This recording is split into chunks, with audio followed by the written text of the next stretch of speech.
En Afrique de l'Ouest, l'événement confirme le partenariat entre le Sénégal et la fondation Bill et Melinda Gates. C'est aussi et surtout une vue commune qui est en relief devant un contexte que le président Macky Sall et Bill Gates mesurent à juste raison. Avec un monde exténué par les conflits, la violence, les jeux d'intérêt du chacun pour soi, la Fondation Bill et Melinda Gates offre un modèle achevé d'empathie et d'humanité.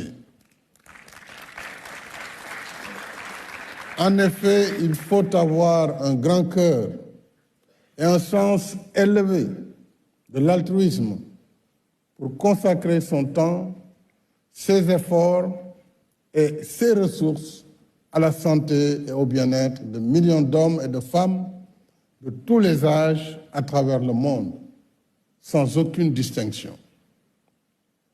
Je rappelle que 49 pays africains, dont le Sénégal, bénéficient à ce jour des programmes de la Fondation. Et dans des domaines aussi vitaux que la santé, la nutrition, l'eau, l'assainissement, l'hygiène, l'agriculture et les services financiers pour les nécessiteux. Pour tout ce travail remarquable au service de l'humanité, la Fondation Bill et Melinda Gates mérite notre standing ovation.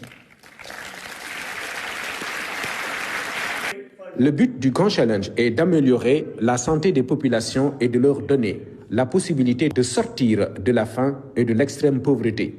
Le choix du Sénégal résulte des efforts en matière de politique de santé impulsés par le président Macky Sall. Merci non seulement pour nous avoir accueillis dans votre pays, mais pour votre leadership en matière de santé mondiale. Nous avons lancé les grands défis, donc Grand Challenge, avec deux objectifs. Au sens strict, nous voulions encourager des avancées spécifiques qui, selon nous, pourraient être conclues. Dans les pays à faible revenu, nous espérons créer une communauté scientifique soutenue pour soutenir la recherche et le développement au profit des milliards de personnes qui avaient été négligées. Les grands défis ont débuté sous la forme d'un programme unique financé par notre fondation et quelques autres partenaires dans les pays riches. Il existe aujourd'hui une dizaine d'initiatives Grand Challenge sur d'autres continents. À Dakar, le thème retenu est la science sauve des vies. Pour le chef de l'État, le sujet vient à son heure devant les défis pressants comme celui de la vaccination. Dans ce cadre, il est appuyé par son homologue des Comores, président en exercice de l'Union africaine. La vaccination est, comme nous le savons tous, le moyen le plus sûr de protéger les enfants, qui constituent notre avenir. Et par conséquent, l'Afrique doit tout mettre en œuvre pour éradiquer la problématique d'enfants zéro dose.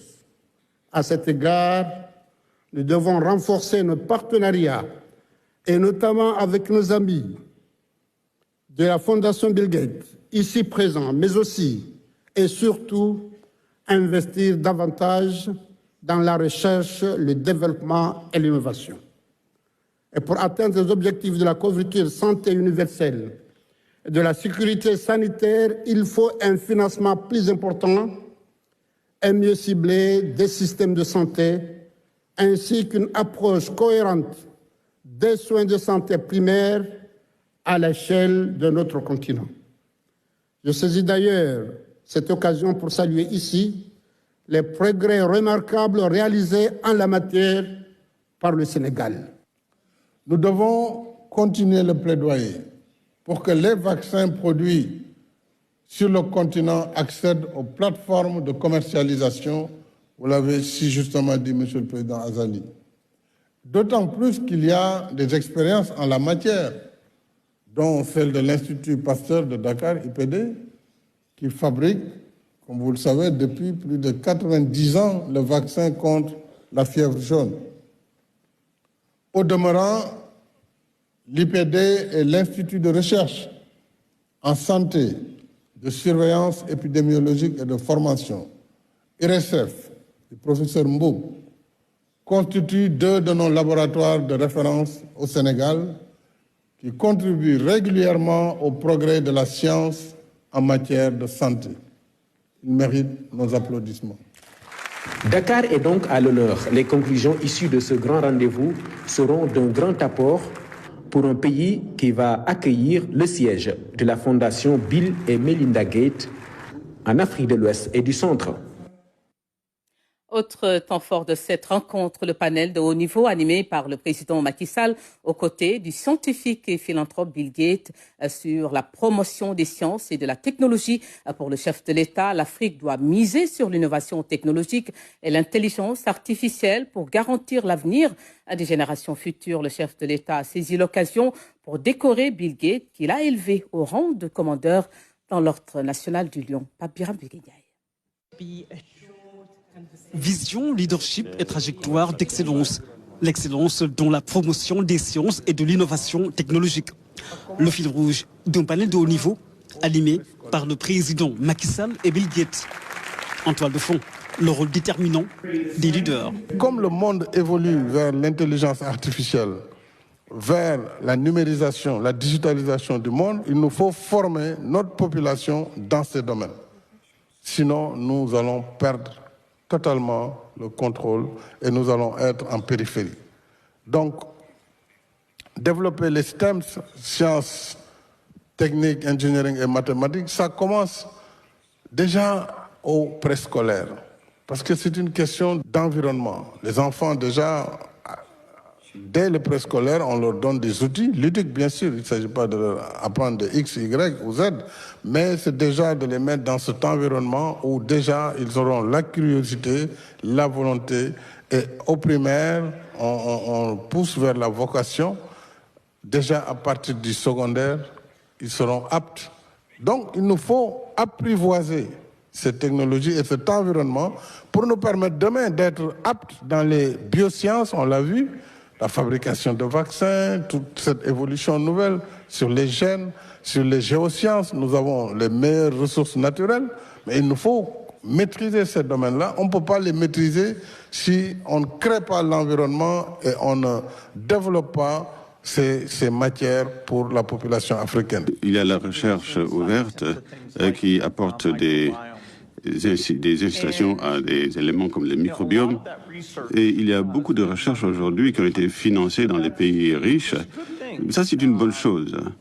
Mais cela veut dire également que les maladies qui ne sont pas un problème dans ces différents pays, comme par exemple les maladies infectieuses ou la malnutrition, sont très largement sous-financées. Investir dans l'intelligence artificielle, c'est l'avenir. L'avenir de l'Afrique doit se construire dès à présent. C'est l'avis du président Macky Sall qui appelle à mieux capter les dividendes démographiques. Cela permettrait à l'Afrique d'être plus résiliente. Les leçons tirées de la pandémie Covid-19 constituent une expérience enrichissante. C'était une expérience très excitante et cela montre aussi les défis qui restent, c'est-à-dire renforcer les moyens de la santé publique, les moyens de la recherche et de l'innovation. Et ça, les gouvernements ont un rôle à jouer. Évidemment, nous avons multiplié par 2 le budget du ministère de la Santé en 10 ans. On l'a doublé. Il faut continuer cet effort dans les années à venir.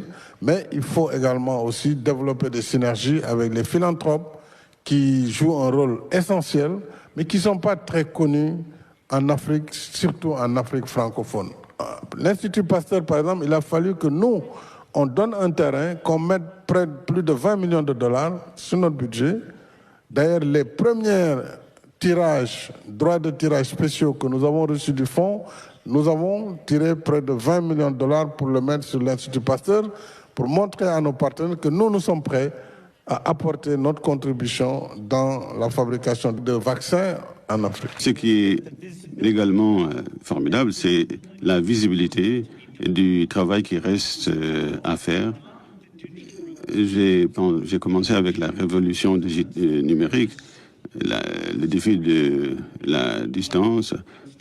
Et aujourd'hui, ça reste un problème parce que c'est très loin. On ne voit pas beaucoup et il faudrait parler de l'humanité. C'est un travail miraculeux et la visibilité doit être améliorée pour que l'on puisse continuer sur le chemin du progrès. Monsieur William Gates, nous vous faisons commandeur dans l'Ordre national du Lion. Bill Gates, élevé au rang de commandeur dans l'Ordre national du Lion par le chef de l'État, le président Macky Sall. Un grand moment de fierté pour le scientifique et philanthrope. Distinction pour service rendu à l'humanité. Le Sénégal, terre d'Afrique, a tenu à lui rendre hommage. Pour l'occasion, justement, Bill Gates a annoncé un financement de 40 millions de dollars pour faciliter la recherche de vaccins. Initiative saluée par le président Macky Sall. Le chef de l'État a par ailleurs mis en relief le rôle des Badianougor dans les politiques de santé. Il a également fait un plaidoyer pour la lutte contre le cancer dans ce contexte d'Octobre Rose au Marnig. En matière de recherche et d'innovation, Bill Gates est un précurseur. L'hommage du président Macky Sall dès l'entame de son propos se justifie amplement.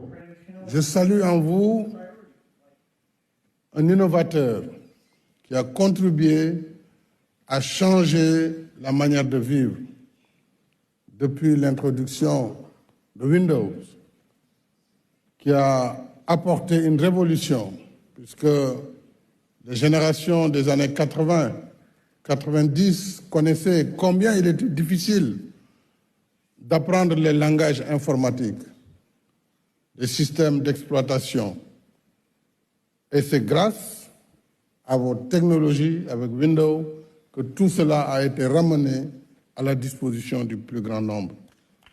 Je salue donc, avant le philanthrope, le scientifique qui a apporté cette révolution.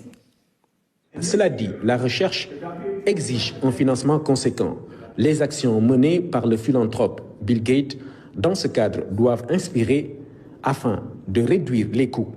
Nous pensons que les infrastructures contribuent à travers tout le monde, et y compris en Afrique. Et pour promouvoir cela, notre fondation annonce 40 millions de subventions pour pouvoir développer des facteurs à base d'ARN. Et nous soutenons la société Quantum pour l'aider à terminer le développement de sa plateforme ARN révolutionnaire et peu coûteuse. Et nous soutenons aussi d'autres laboratoires et entités pour avoir des vaccins à coût moins élevé. La course aux vaccins et aux masques engagée après l'apparition de la pandémie de Covid-19 est suffisamment révélatrice à ce sujet. Elle a montré au grand jour l'état d'impréparation globale face aux périls planétaires de plus en plus fréquents. En même temps, dans un monde globalisé, un monde d'échanges et d'interactions intenses, la pandémie nous a appris que face à ces périls globaux qui ignorent les frontières, aucun pays ne peut être en sécurité sanitaire tant que d'autres restent vulnérables. Le besoin de collaboration n'en est que plus évident pour les scientifiques et les décideurs politiques. Et je salue à ce propos les financements qu'il vient d'annoncer pour renforcer la recherche et l'innovation, surtout en matière de production de vaccins, mais également l'appui aux scientifiques africains et innovateurs. L'innovation est un autre domaine que le thème devra interroger. Au Sénégal, les Badianougor ont montré des acquis dans ce domaine. Les Badianougor sont des actrices communautaires préparées par les responsables des services de santé pour servir de conseillères pendant les périodes de grossesse, mais également pendant les périodes d'accouchement et de suivi post-natal. Ces braves dames aident à assurer la veille pour l'espacement des naissances, de la planification familiale, les rendez-vous pour la vaccination du bébé Et en matière de vaccination, je suis heureux de dire que notre programme national de vaccination, programme élargi, aujourd'hui compte 14 vaccins, dont le dernier a été le papillomavirus contre le cancer du col de l'utérus. Et les Badianougor font également le suivi nutritionnel et la protection contre les mutilations génitales féminines. Dans l'ère du temps, Octobre Rose, le président Macky Sall a fait un plaidoyer fort dans le sens de vaincre les ravages du cancer. En ce mois d'Octobre Rose, marquant la campagne de sensibilisation au dépistage du cancer du sein, notre thème doit aussi nous rappeler que la science reste toujours confrontée aux défis majeurs du fléau du cancer qui continue de faire des ravages à travers le monde. 19 millions de nouveaux cas en moyenne par an pour 10 millions de décès. C'est énorme. Plus de 60%. Donc, sur les 10 millions de décès, nous en avons plus de 700 000 en Afrique, selon les estimations. En réponse à cette situation préoccupante, l'Agence internationale de l'énergie atomique a lancé l'initiative Rays of Hope, rayon de l'espoir, afin de soutenir les capacités des pays membres, africains en particulier, dans la lutte contre le cancer, notamment en équipement d'imagerie médicale, de médecine nucléaire et de radiothérapie. Et là, il y a encore beaucoup de pays qui n'ont pas ces dispositifs de radiothérapie.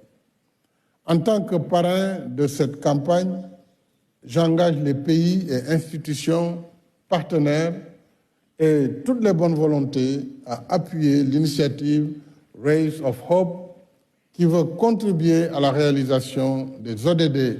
Le président Macky Sall encourage la communauté scientifique dans ses efforts pour l'amélioration du diagnostic et du traitement du cancer et la mise au point des vaccins efficaces et accessibles à tous.